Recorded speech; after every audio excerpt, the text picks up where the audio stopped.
You are at the Business Education Compact meeting, our regularly scheduled second Wednesday of the month meeting. Hope everyone had a great summer. We don't meet in July, so it's now been a couple of months. So great to be back into the swing of things. My name is Mari Kosal. I'm the Executive Director of the Alaska Workforce Alliance. I'm joined by several colleagues here today. I've got Taylor here helping manage this meeting. I see Jamie and some other folks from the Alaska Safety Alliance, Alaska Workforce Alliance on here. Hey, Stephanie. So again, welcome. We are the Alaska Business Education Compact. This is a group that brings employers, educators, the workforce community together to help strengthen collaboration among our various groups that work on workforce development. And our goal is to help build a stronger talent pipeline for Alaska towards building a more resilient Alaskan economy. And our topic today is Alaska's seafood industry, such an important industry for our state. And today we're going to explore the vital role of our seafood industry, the impact it has on our economy, maybe explore some common misconceptions, along with some of the skilled trades and career pathway programs that are really helping this industry. But before we get started, just a couple of housekeeping notes. I introduced Taylor here earlier. If you have an idea for an upcoming BEC session, feel free to email Taylor and give your ideas to him.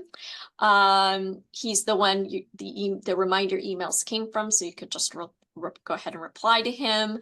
Also, we are having our 2026 workforce convening on October 7th and 8th. So please mark your calendar. Also, you can use that QR code to register this for our workforce convening. It will be here in Anchorage at the Nave. All right, all these meetings are recorded. Our BEC meetings are recorded. The recordings can be found online. So if you miss a session, don't worry, just go and listen to it online. So with that, I always like to highlight the current issue of trends since we didn't meet in July. Just a quick review of the July and August trends issues. This is put out by the Department of Labor. July's issue was all about the cost of living in Alaska. This article talks about how inflation was pretty steady in 2025, but really went up in 2026. I think we might have all felt it in our grocery bills. This increase they outline was highly tied to energy and transportation costs and some other costs. Go ahead and read the article. And then this current issue of trends is about how Alaska lost many federal jobs in 2025 and kind of that reduction impact on our state. So, all right. We like to start these meetings with a mission moment. Ashley, do you have a mission moment for us? I do. Hi, guys. My name is Ashley, and I work for Trident Seafoods, and I help with our skilled trades program. We put students through AvTech every year, and I just wanted to share a couple of impacts that has had on those students' personal lives. So, two of our students, one, his name is Tuki. He's from Africa, and due to the program, when our students are at AvTech, they are paid to be a student, and that makes a really big difference in their dedication to the program and how it affects their personal lives. So Tuki graduated as an electrician in May, and he was able to get married last year in December in Africa because he is being paid for the program. And with his bump as an electrician apprentice, he will be able to move his wife to the United States. So that is a really awesome impact for him. One of our other students, his name is Jake, and he has a young daughter. His daughter lives with his sister. He made the very hard decision to be part of the program away from his daughter, but because of this program, he graduated in May, and he will be able to get an apartment after his first rotation and better support his family. So just wanted to share those two because I know everybody hears about, oh, I got a promotion here and a promotion there. But what does that really mean on the tangible personal side? So Awesome, Ashley. We love to hear those student success stories and the impact that your organization's training program is making on them. So thank you for that. Now, with that, we're going to switch gears and turn it over to our illustrious speakers. So we have two speakers today. I'm just going to do their introduction right at the top. First, a speaker will be Nicole Kimball. Nicole has had more than 25 years of experience in Alaska fisheries management and works for the Pacific Seafood Processors Association, who she's representing here today. This is a nonprofit trade or association comprised of motherships and shore-based seafood processors that operate in state and federal fisheries across Alaska.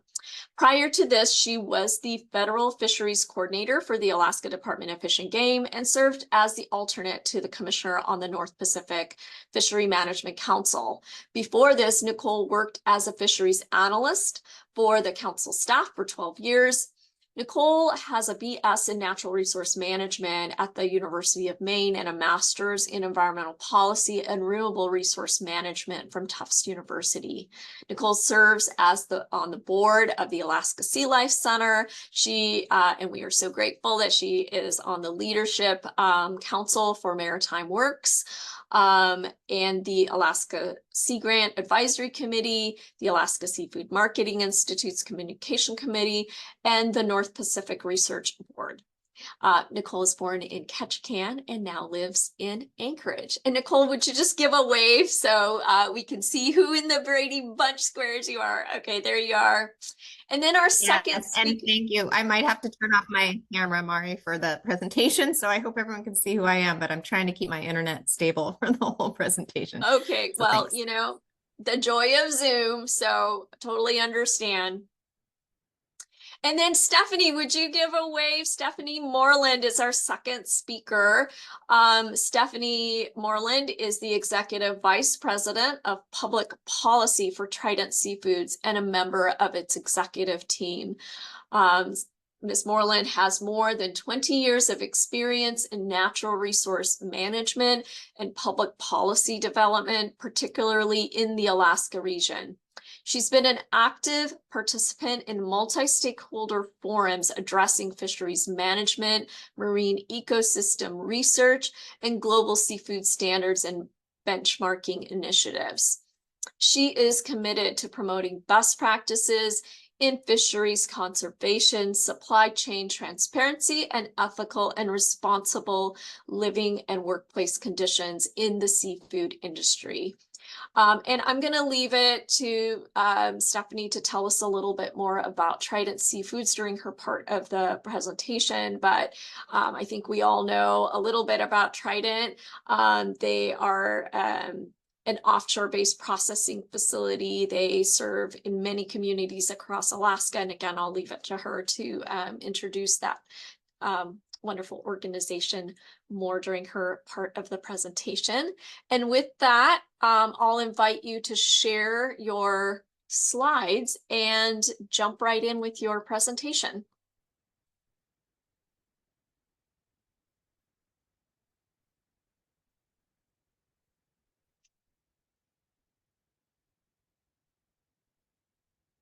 Beautiful, we see it.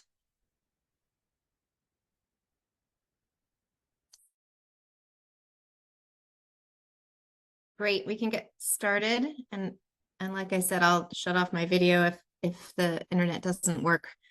Thanks, everyone. We really appreciate the opportunity to speak to you today. I think Mari gave a great introduction of what we're talking about, so we can move on to the next slide. Make sure Stephanie is able to move it forward. Yep, there we go. This is just a little bit about PSPA, Pacific Seafood Processors Association. just to let you know, if you can look at that tiny little map in the right-hand corner, it shows all the locations for these shoreside processing facilities. They are in 22 coastal Alaska communities, 2 floating processors that operate really close to the fishing grounds in the Bering Sea and participate in almost every fishery across Alaska, commercial fishery for state waters and federal waters.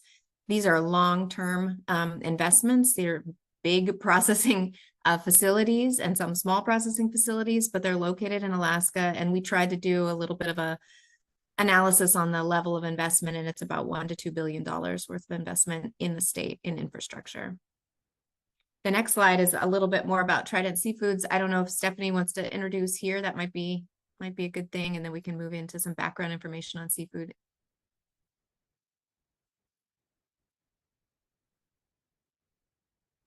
Are you unmuted? I do, thank you. Good morning, everybody. Our company was founded in 1973, and we remain an American family-owned, privately held company. Our founder was a fisherman named Chuck Bundrent. His son, Joe, is still our CEO today. And we grew from 1 vessel in the Bering Sea to now serve 650 independent fishermen who choose to deliver their seafood to Trident Seafoods, and we're proud to be able to provide them a market. We'll talk a little bit more about Trident following Nicole's remarks. So I've just got a few slides just on general background, and I really hope people ask questions. If they have questions, it's always better than trying to read a bunch of slides. But just basically for Alaska's commercial fisheries, we really are the U.S. seafood industry in Alaska. We very consistently produce 60 to 65% of all of the U.S. wild seafood. So when you talk about the seafood supply in the U.S. and all the things affecting it, that really affects Alaska the most. Very consistently, even though everyone knows we have lots of ups and downs in wild species, but very consistently across the board, we're producing $5 to $6 billion in annual economic activity in Alaska, 42,000 direct jobs in Alaska.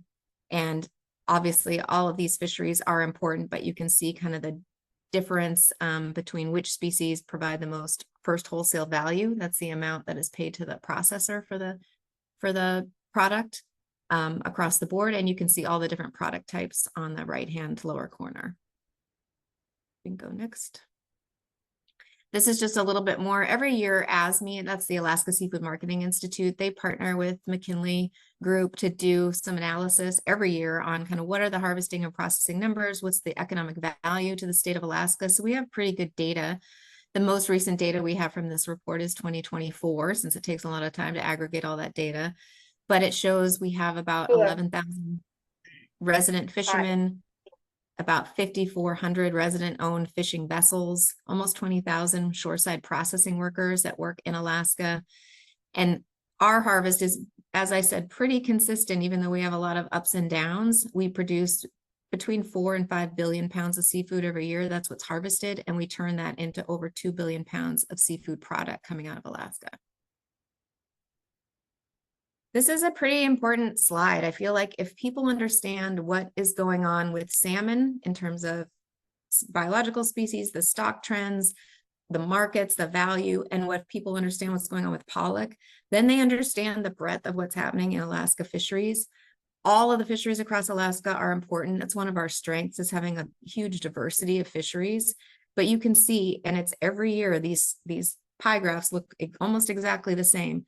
The majority of the ex-vessel value, that's the price paid to fishermen, comes from pollock and salmon, and the percent of volume is pollock and salmon. So you can see 73% of the volume of what we produce is Alaska pollock and Alaska salmon. Everything else is important, but it's really good to know those two are kind of like the anchor tenants for Alaska. They allow all of these other species to be brought in and bought by processors and produced into products. Because without that level of volume and value from these bigger species, we wouldn't have the ability or a viable business in order to be there for the 10% of crab that comes in, or the 7% of cod that comes in. So it's really important to understand how connected all of these species are, but we really need to know what's happening with salmon and pollock to know the overall viability of the industry. Next slide. We like this slide. It's just that our interdependence slide. It shows that we depend on fishermen, a healthy fishing industry. We depend on a healthy processing industry, and we depend on healthy communities. We are located at almost, I mean, there's a lot of smaller processors on the road systems, particularly in the Kenai Peninsula, but the most seafood processing is done off the road system in these really remote communities. And we need each component of this stool to be healthy in order to have a solid seafood supply for the United States. And this is something we pulled from ASME as well, just really basic phases of the seafood supply chain.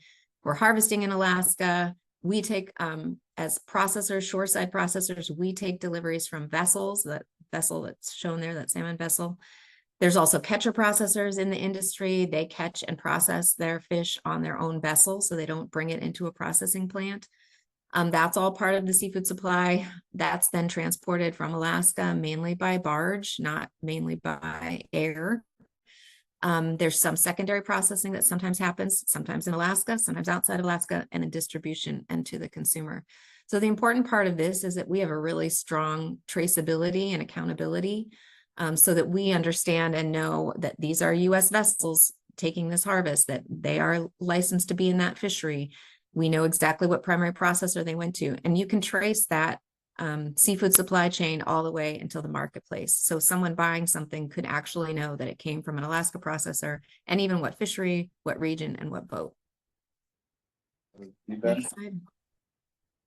This is just, I won't read through these slides, but we just have a whole breadth of different kinds of vessels. You can see there's probably an underestimate of that tiny little skiff in the end, but commercial fishing sector is really diverse. In Alaska, there's some tiny little skiffs, more than 1,600. And then the larger catcher processors, there's about 34, probably 35 catcher processors that fish off Alaska, but a really varied type of commercial fisheries. And the commercial fishermen themselves are almost 20,000 commercial fishermen, and pretty consistently about 60% of those are Alaska residents. Nobody can read this slide, but I just wanted you to see the white part. It really is kind of interesting to know, where do Alaska's commercial fishermen live? And so ASME and McKinley Group started to put together this kind of a statistic. A lot of fishermen on the Kenai Peninsula. For one community, the most commercial fishermen live in Anchorage. But really look at the breadth of where commercial fishermen live. It really spans the entire coast of Alaska. And another one just on processing locations. I mean, the interesting part is we represent in PSPA really the largest processors that are operating all across coastal Alaska, from Ketchikan to Akitan, and everything in between. But there are about 85 facilities across Alaska that process at least 100,000 pounds a year. In that little subset there, you can see the number of seafood processing workers that are associated with that catch. And the next slide. And then I just wanted to put in a few photos. Like, I think maybe people in this group have been out to some of these communities. I hope so. But a lot of people haven't. And so this is what that infrastructure looks like. This is Ketchikan on Alaska, which is the biggest fishing port in the United States, produces the most volume consistently year after year. False Pass, super small community, has 2 processors in it. You can just see the level of infrastructure that's provided in these really small communities. And then Akitan in the right lower left, that's just the dock there. It doesn't show the processing plant, but that's the largest processing plant in the United States, is in Akitan. That's a trident plant. And then I just wanted to show a little bit more about how tiny these communities are and how beautiful they are. I don't know if anyone's been to Nelson Lagoon or False Pass, but you can just get a sense of the remoteness of these places. And anytime you have an opportunity to visit, there's beautiful, beautiful places. This is put together, and it's really kind of a select group, but obviously for seafood, we're not paying the level of state taxes that oil and gas is. Like, we're not as important in the state tax realm as something like oil and gas, but we're really important at the local level. So for seafood processors, we pay a state tax on the value of the catch. We also pay local taxes to the community, and borough taxes if they assess a borough tax as well on the same harvest. And so you can just see the level of importance to these individual regions or communities. Aleutians East Borough, 100% of their operating revenue for their local government comes from fish taxes. Some of these are raw, like Acatan says 38%, and I keep meaning to get back to them because that's actually should be 100%. But you can just see the level of dependence on fisheries across the board. These are in really different places. You've got Unalakleet in there, False Pass, Igagik, some really varied places, but really high level of dependence. And then this is just a quick one. I don't know if folks are familiar with this, but it really does show the level of dependence and interdependence for some Western Alaska communities. This is a program called the CDQ program, Community Development Quota Program. And to be as brief as possible, this is 65 Western Alaska communities. They're all shown on the map there. They're fairly close to the Bering Sea. And many, many years ago was put in through council regulation and then federal law that these communities receive 10 or more %. For halibut, it's more, for crab, it's more, but at least 10.7% of every single Bering Sea federal fishery and federal crab fishery. And they use that quota. It's a guaranteed quota every year. And they use that in order to fish the quota, buy vessels to fish the quota, or lease the quota to just get the revenue from the quota. And that supports all of the community development programs that they do in those communities. And I put in this slide $80 to $100 million annually in community programs, wages, and benefits. So the kinds of things that they do are job training, they do scholarships, they do fuel subsidies, they build senior centers, they invest in renewable energy projects. They're a real staple in all of these communities for a source of very continued persistent revenue. Most of their revenue comes from the pollock fishery because it's the biggest volume fishery. So 60% of the revenue that they put into these communities is coming from the Bering Sea pollock fishery. And they have invested over time in the pollock fishery, which makes sense for them. Then they get more of the money from it. So they own about 30% of the pollock fishery assets, vessels, and motherships. And I think I've got maybe one more. This doesn't quite fit in my flow, but I just wanted to make sure people understood seafood is the world's most traded animal protein. We obviously, our biggest market, our biggest single market is the US for Alaska seafood, but we export 70% of seafood from Alaska to over 100 different countries. So it really is a global commodity. People don't like to think about it like that, but it really is. And so the seafood value goes up and down with global market trends. And I think this is my last slide, just some overall market issues. You can see the level of infrastructure there in Kodiak, one of the biggest ports as well, that has all different species. We have a lot of things that I think people will be familiar with in other resource industries. Obviously, inflation is a concern. When inflation goes up, people buy less seafood. Dollar strength is a continued concern. We always have we're always exporting a lot of seafood. And so if there's a strong dollar, that obviously pushes down the pressure and people can't import our seafood as easily. Fuel prices are really concerning. Everyone's concerned about that in Alaska. These are seafood processors. Obviously, it affects vessels very much when fuel prices go up. It also affects processors. There's some really awesome communities. Kodiak has some renewable, obviously, wind power. Cordova has hydropower, but the majority of seafood plants are based on diesel. And so they're creating their own energy. They're not on a community grid. And so if fuel prices and energy prices go up, it makes it a lot more difficult because operating costs go up.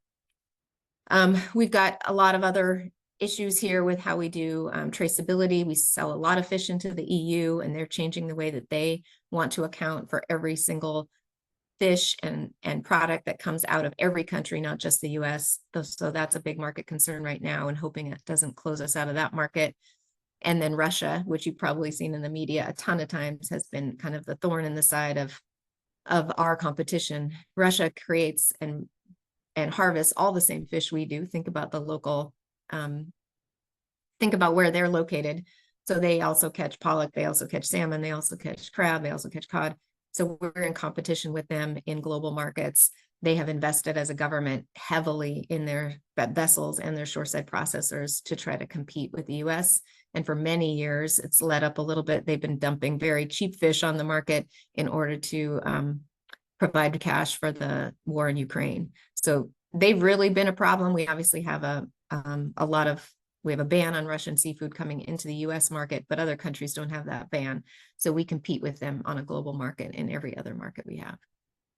And so there's a lot of stuff here, I think. I hope that wasn't too in the weeds. Stephanie's got some more slides to move on here, a little bit about Trident, and then a little bit about kind of what we're hearing in the media about misconceptions about seafood. And then we'd be really glad to answer questions, Mari. So anything that folks want to know, we're willing to talk about. Thank you so much, Nicole. That was fascinating. We'll just move on to Stephanie. Thank you.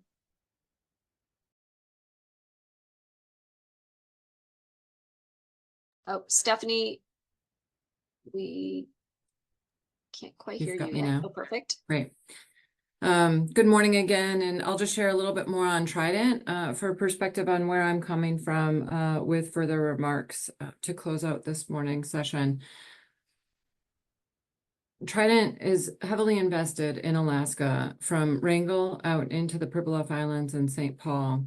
And you can see here that we're really dependent on access to a variety of species, serving that independent fleet I mentioned of over 650 independent harvesters who choose Trident Seafoods as a market.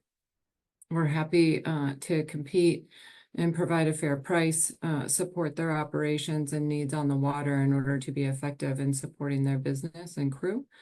And that's in salmon, in crab, halibut, sablefish, just across the state, as well as those groundfish fisheries that we're going to be talking more about. We're vertically integrated, and so we're investing in Alaska and then for delivering that Alaskan product out to markets. We invest in value-added operations in key markets in the United States on the East and West Coast in order to make finished products that can be made out for distribution to food service, to club stores like Costco, to retail stores. And then we also invest in Japan, in Europe, in value-added processing in order to also serve those markets with finished products. We also, in Alaska, though, are making value-added products. Our seafood sector has evolved over time. I often hear people refer to processors as canneries, and I think that that's an old image of cannery and slime line. We've evolved in the product forms that we make, including some important primary finished products that actually can go straight to market from Alaska packaging. In order to do that, we really need to invest in people and build teams and capabilities. Trident Seafoods has a group of food scientists that we work with, and they pay attention to market trends and ensure that we continue to keep up with the things that consumers are demanding, and then also making seafood more accessible in markets. In the US, not very many people eat seafood at a high rate. We want to change that. We want North American market to grow and for people to crave seafood as a nutritious protein alternative. And that's keeping it up with trends, making it accessible, making it something that people want to bring into bars and restaurants. And we've been successful in doing that. We also innovate with respect to using every part of the fish. The sustainability story in Alaska is not just in the fisheries management side, but also in making sure that we're making use of all the protein that's taken when a fish is taken out of the water. And so we really invest in full utilization and have a real variety of product forms that Nicole put in terms of a percentage breakout, but also continuing to elevate use of every molecule of protein we're able to pull out of what previously might have been something that was considered put into the waste stream. And we're also investing in people through the program that Ashley talked about, and we appreciate Ashley here in the Anchorage office work with our students who are at AvTech. We've partnered with AvTech. It's a 2-year program where Trident is paying room and board. And then most importantly, really working with students on career pathways. And so our engineering team owns this program, which is unique. This is not an HR activity. Our engineering team had the vision to set up this program, to work with AvTech on something that was going to be appropriate for creating career pathways in our sector and what we need as we're modernizing and investing in our sector and new technologies. And so our engineering team is providing a couple of years of mentorship in order to have these students then successfully be working at a higher level in our operations across electric, refrigeration, diesel heavy equipment.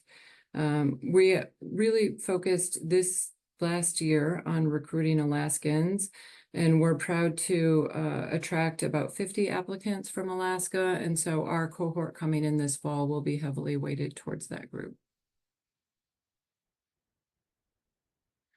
And I'll transition now back into the broader sector and why we're here, particularly at this time, to talk with you. And that's the importance of the pollock fishery, a fishery that a lot of Alaskans aren't very familiar with, since it's not something that Alaskans often are directly engaged with in terms of personally harvesting the fish. It's an important one in terms of its impact on commerce, on activity, and supporting the diversification that we have. In Alaska, about 5 billion pounds of seafood is harvested each year sustainably. About 4 billion of that is trawl caught, and about 3 billion is Alaska pollock alone. As Nicole pointed out, the seafood sector interacts with the Alaska economy in many ways.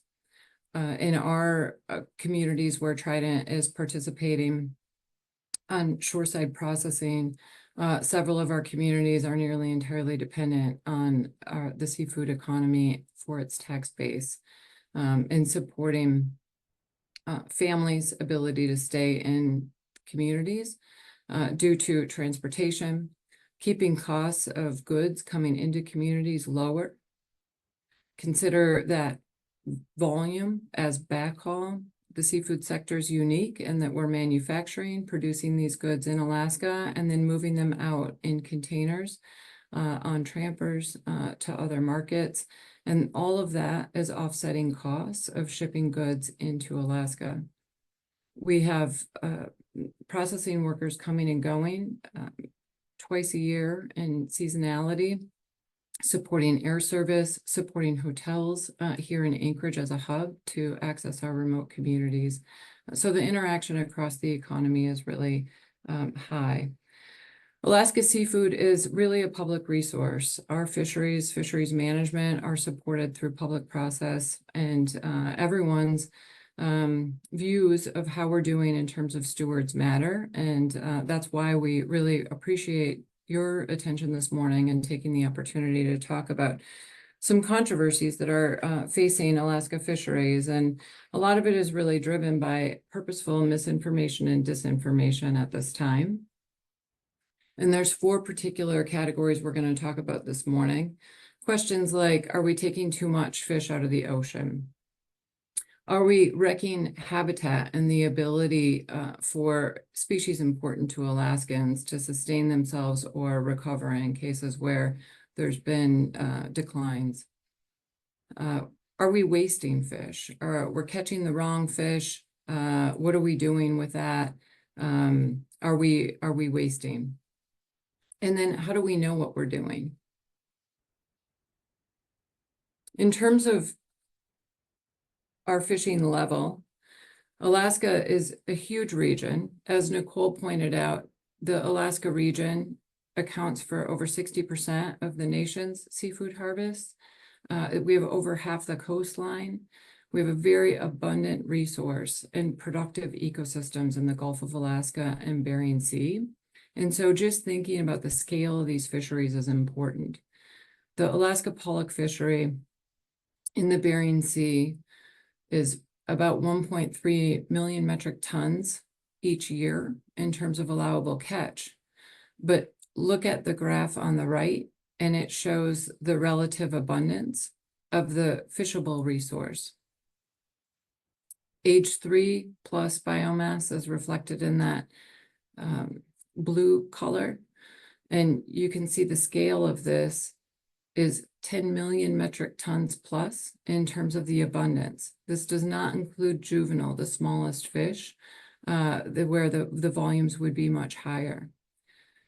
The most important takeaway from this graph is that we are fishing far below what scientists have determined to be overfishing limits.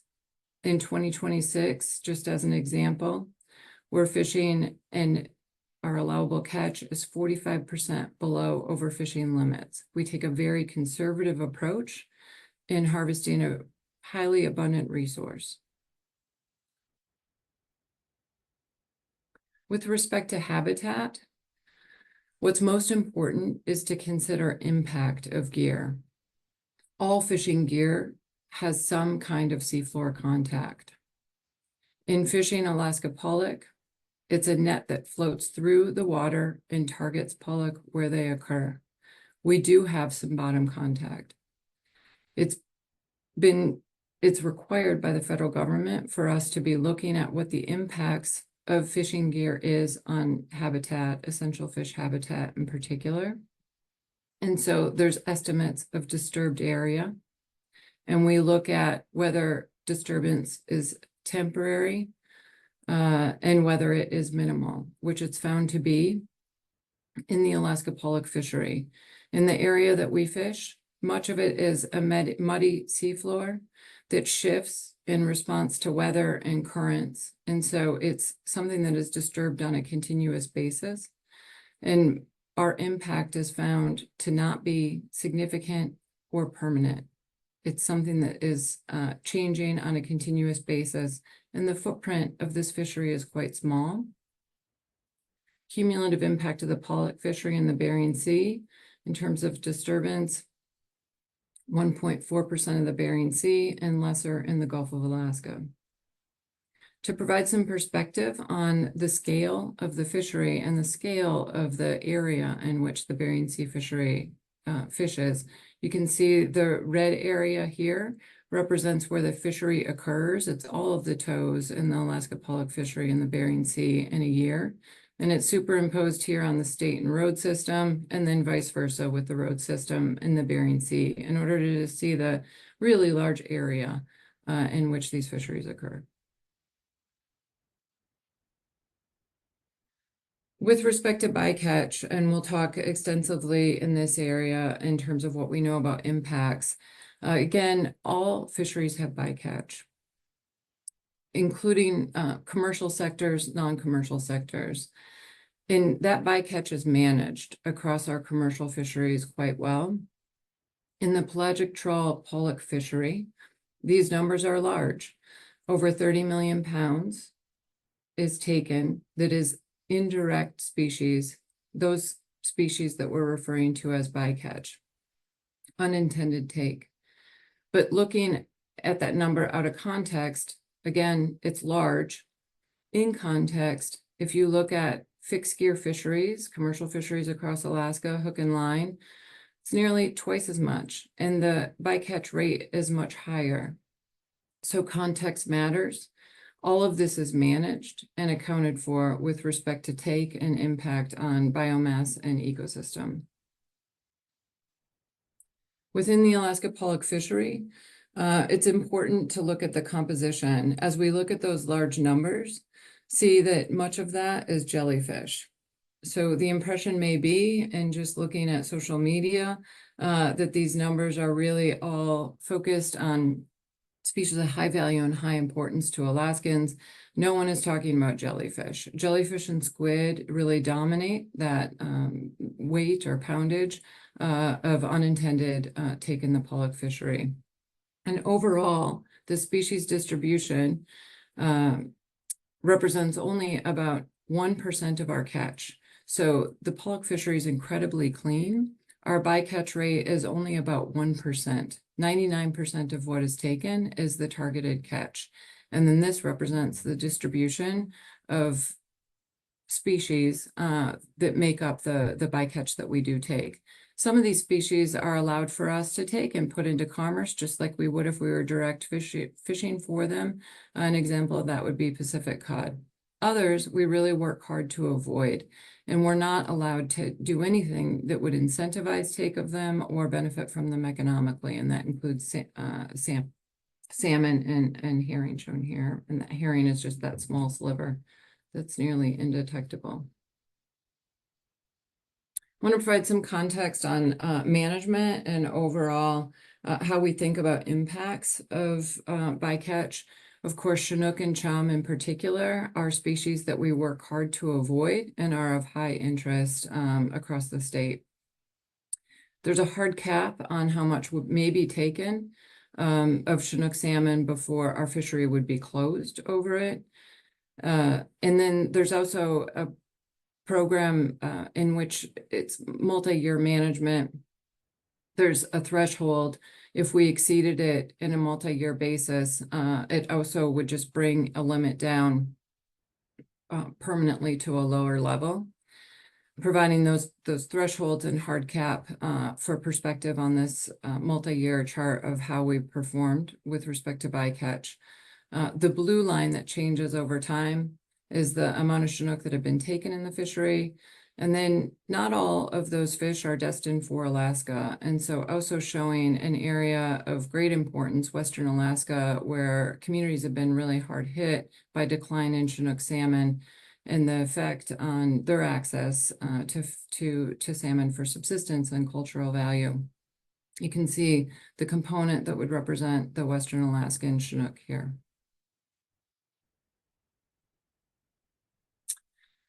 Our bycatch composition in salmon is estimated each year.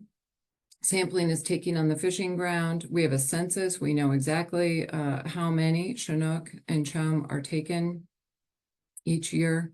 And then the estimated composition of those is shown here for just 1 year, breaking out 2024, about half being from coastal Western Alaska.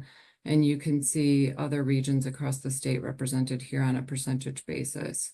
In total, in 2024, just over 8,000 Chinook salmon were taken in the Bering Sea and the pollock fishery. And when you break those out, the percentages out by number, you can see how many Chinook that were taken in the Bering Sea pollock fishery may have returned to particular river systems across the state. And you can see these numbers are fairly low relative to the top line numbers that people talk about with respect to salmon taken in the Alaska pollock fishery, and would be nearly indetectable if the fishery were zero bycatch or completely closed. Impact rates have been less than 2% for Chinook and chum bycatch over time. And it's something that we continue to prioritize and strive to keep low. On chum, it's really important to understand not only aren't all of those fish destined for Alaska, but a very significant component is actually hatchery fish that are produced in Russia and Japan. And so in terms of management, it's a priority for us to avoid Alaska origin chum salmon. And we don't want to just be avoiding chum of any type at the expense of focus on management objectives like avoiding Chinook or avoiding Western Alaska bound chum salmon. And so it's important that we really understand the genetic composition of the chum, that we are focused on avoiding chum that are returning to systems of importance here in this region into the United States, and less focus on that hatchery production. In order to do this, there's been investment in real-time, on the grounds, in season genetic sampling of chum salmon so that we're able to get feedback to our captains, and they know that if there was a lightning strike, a larger occurrence of chum bycatch in a tow, they would know whether that's fish that would have come back into the Alaska systems, or if it was just a Russian or Asian hatchery origin, so that we can put focus on avoidance and close areas that we know to be at risk.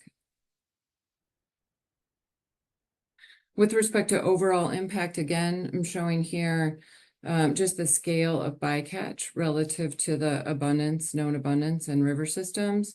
And so this is Western Alaska chum systems. It shows the escapement, the fish that made it back to river to spawn, as well as any known catch from those systems. And at the top, you can see in red the bycatch numbers from the same systems. And these bars are quite small. There was a collapse of chum. We'll talk a little bit more about the drivers. You can see the huge decline that occurred from a peak in 2017 down to 2020, 2021, very low levels. And the magnitude of bycatch you can see here shows that bycatch itself wasn't the driver. There were really warm water events that are known to have changed condition for chum and been the real driver in decline. And that work just has been published by NOAA scientists this summer, really documenting heat waves in Alaska region and the effect on salmon returns. This is focused on Chinook salmon declines, what's known about the origin there and the magnitude of them. But the same story holds for the chum decline that we saw with outmigrating chum into really warm water conditions in the late teens.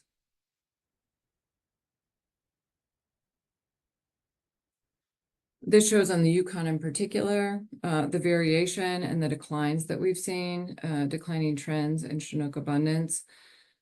And that correlated with a marine heat wave events. In recent years, newly now, we're seeing an increase. We're really pleased to see positive signals in chum abundance, even with some fisheries opening now in the Yukon. We saw an increase in Chinook and the Kuskokwim this year. Of course, the concern holds about return of warmer water conditions, but this is showing the fluctuations and that these drivers were the magnitude of these drivers and that these drivers change over time. With respect to catch accounting and what we know about our bycatch and what we know in terms of accountability and enforcement of take against our total allowable catch limits, just want to show here the extent of coverage in these fisheries with federally trained observers. We have federally trained observers on vessels, or we have cameras to ensure discards aren't occurring at all on these vessels. And then we would have federally trained observers on shore, going through the catch, ensuring we have total catch accounting, and then getting those samples for genetic sampling on Chinook and chum in particular. So the level of precision, the level of information on this fishery is more extensive than other fisheries that I know around the world.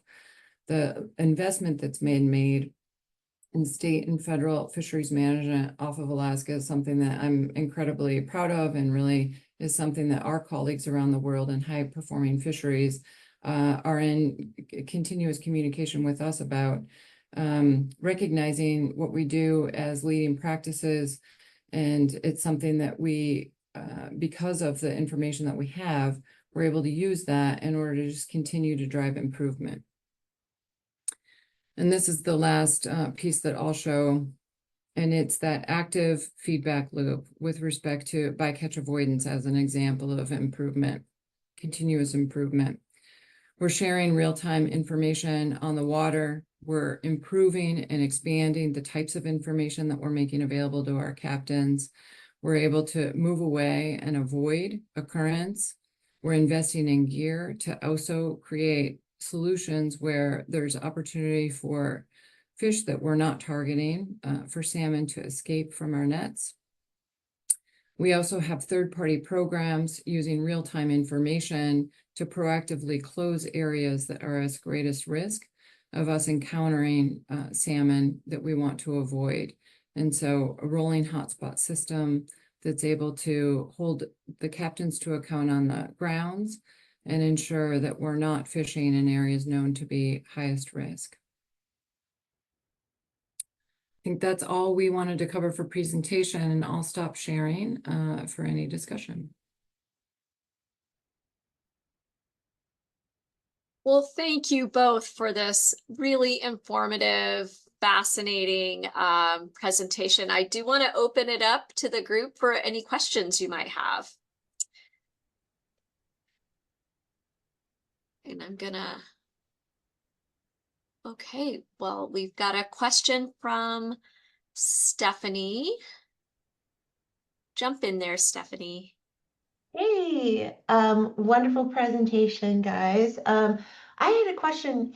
You mentioned a lot about climate change, and I wanted to ask, with climate change, what are some of the biggest changes in harvesting practices, and has there been any noticeable decline in product abundance overall in the last like 5 to 10 years? Based off of the things you shared, it sounds like there's an overabundance of product to harvest, but that was just a question that came up in my mind.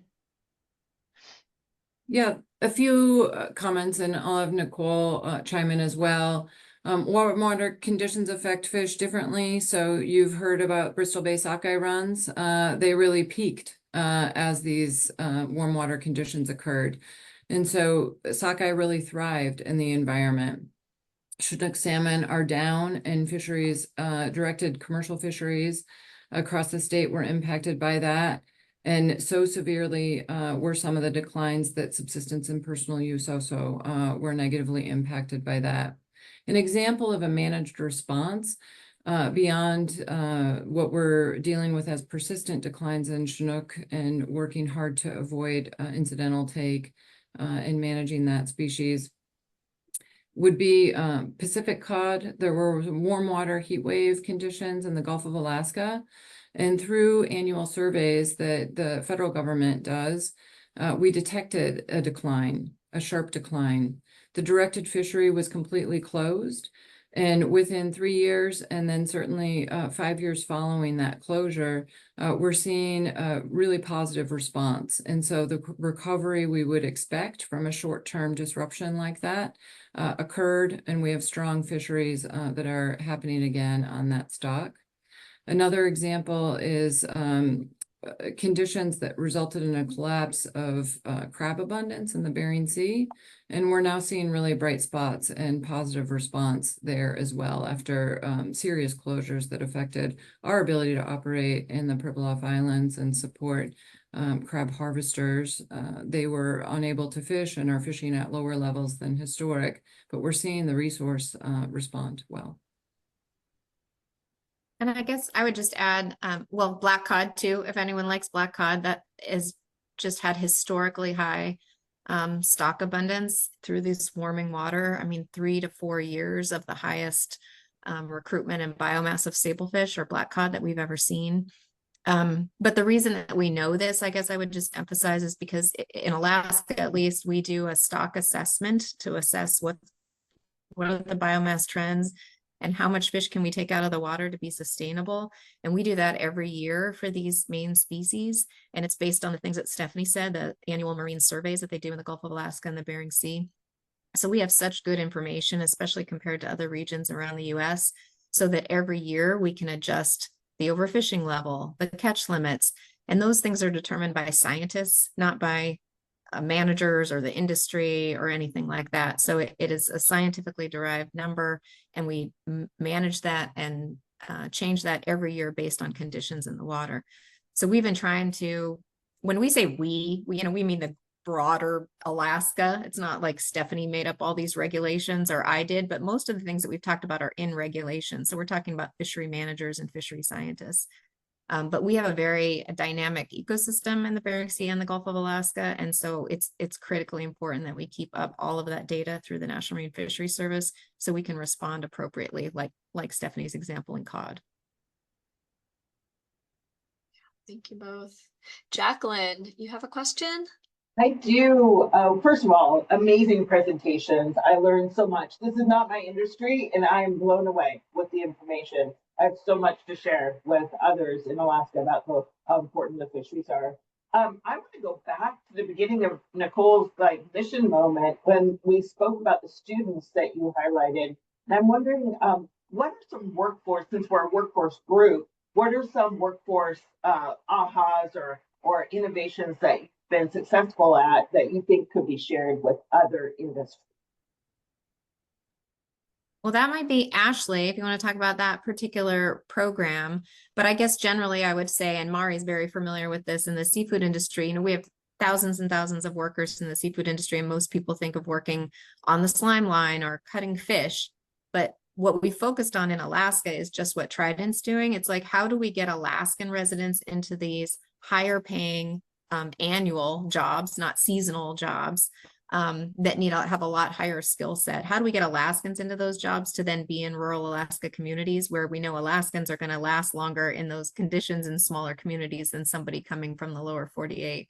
So the focus for workforce development for us, and I think it's reflected in Trident's program, is how do we train Alaskans for the higher value, higher paid jobs that can be consistent and sustainable across industries, across fisheries, across companies, and keep people in Alaska doing those jobs. So that's been our focus overall for workforce development. Mari's been a big part of that, as has the university. But Stephanie and Ashley, if you have any other lessons learned through your AvTech program, please chime in. I personally think that just the communication of the different jobs available in the seafood industry is key. It is not just lineland workers, or if you can start on the line, most of our people in higher level positions have been promoted from within. So that leads to factory technicians, and that leads to factory leads. Also, but we have accounting, and we have HR, and we have marketing. We have all these other positions within the seafood industry, and just communicating that, I think, is probably the biggest thing we can do. I participated in a presentation, and it was a forum that I thought was very clever that Commonwealth North hosted, with a presentation title, Mari, I think you were there, of jobs in AK over 100K without a BA. And I think we need to do more of that. People were surprised by the extent of our offerings. They were a lot. Ashley helped me put together what we have in the seafood sector, and Trident Seafoods in particular. Extensive and incredible opportunities. AvTech was, the partnership there was really driven by Alaskans. We have 2 leaders that were in our engineering team, one from Petersburg, one living in Valdez, who had the vision to do this, and really sought the commitment from our whole group. And so the leadership is there, the commitment is there, and they're benefiting from bringing people in. That feedback loop has been really positive once the experience started. I really appreciate all those responses. I do think that you've been forward thinking, and that other industries could follow your partnerships with AvTech. I have a lot to take away. Thank you. I want to just put in a quick plug for the Alaska Resource Education Curriculum too. I know we've just broken into that as a seafood industry, but other industries have been doing it for a long time. Trident's been actually part of us breaking into that curriculum and going into classrooms and teaching kids about the seafood industry, and teaching them about just what Ashley said, like the variety of jobs available for them if they want to stay in Alaska, to get trained in Alaska and stay and live and work in Alaska with a good salary. I did a couple of those at request, and I just think if anyone has any opportunity to go into high schools and provide presentations to kids that are really looking for opportunity in Alaska, it was really heartening to me. And I think kids were really, really responsive. So just putting in a plug for that Alaska Resource Education Curriculum, I think it's great. Thanks, Wonderful. Nicole. And I can connect people. We can connect people to ARE and Vicki Toussaint and her team too. I echo that. Any other questions? And if nobody else wants to chime in, I have a quick question for the group. And this might be for, I mean, I see other experts on here, so it doesn't just have to be Nicole and Stephanie, but you know, I think a lot of when an industry gets bad press that, you know, impacts the workforce, you know, and impacts the pipeline of the workforce, you know, into that industry. So of course, you know, those of us wearing our workforce development hat, and we kind of look at it from that lens. So could you help us understand where the communication gaps might be happening? You know, why? Because I myself, I'm getting a lot of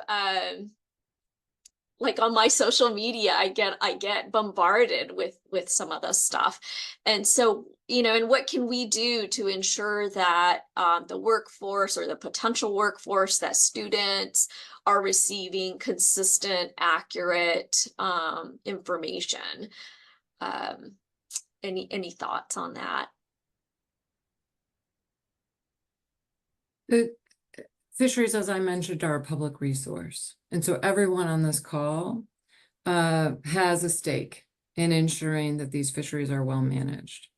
We really need to look at the strengths of our management bodies and at the gaps and where the focus should be towards conservation objectives, in my view.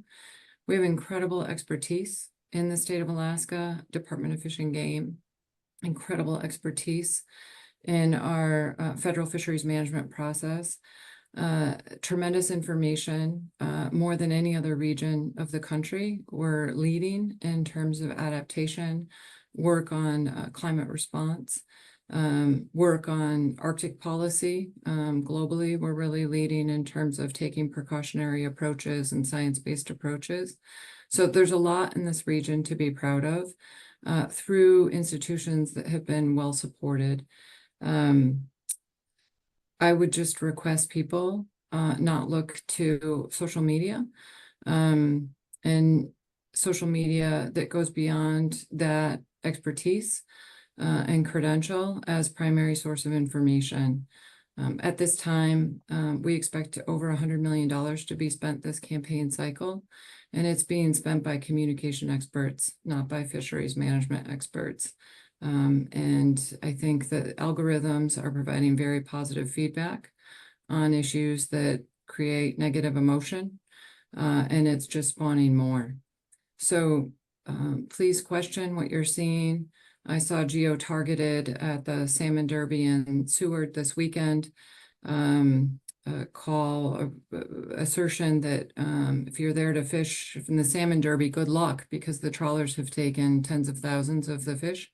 And it's a species of salmon that the trawl sector doesn't take any of at all.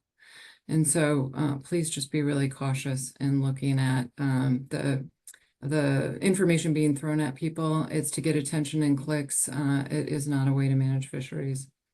Thanks for allowing that lengthy response, and I'll let Nicole follow. I don't have anything to add, just that these are campaigns, and much of it is campaigns outside of Alaska for a totally different objective. So I just echo Stephanie's. I think we shouldn't be getting our information on any issue from Facebook or social media, and fisheries is another one of those that doesn't make sense.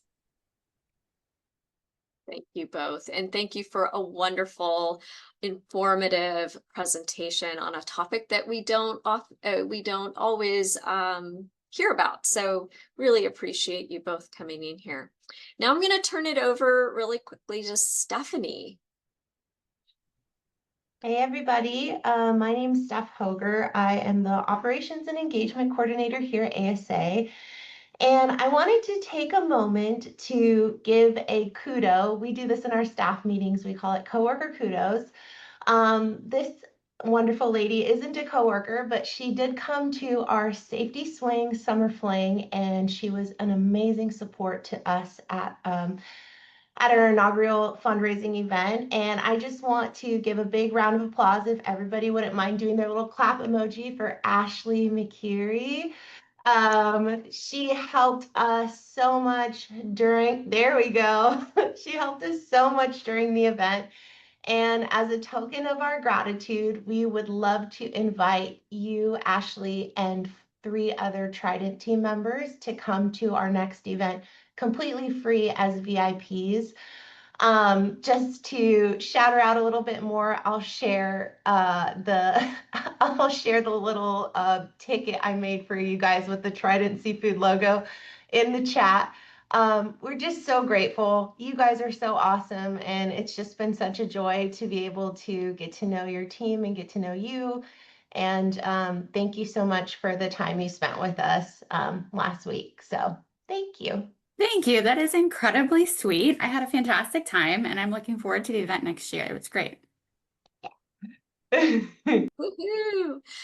Well, thank you all. Thank you for joining us on your second Wednesday of the month to learn about this time about our seafood industry. Next month, we're going to have a safety-focused session, and rumor has it that someone might be donning a webcam to go on a slip simulator. So join us on your 2nd September for our BEC conversation, and have a wonderful month. Mark your calendars, October 7th and 8th for our workforce convening here in Anchorage. Bye-bye, everyone. Thanks, Mari. Thank you. Bye-bye.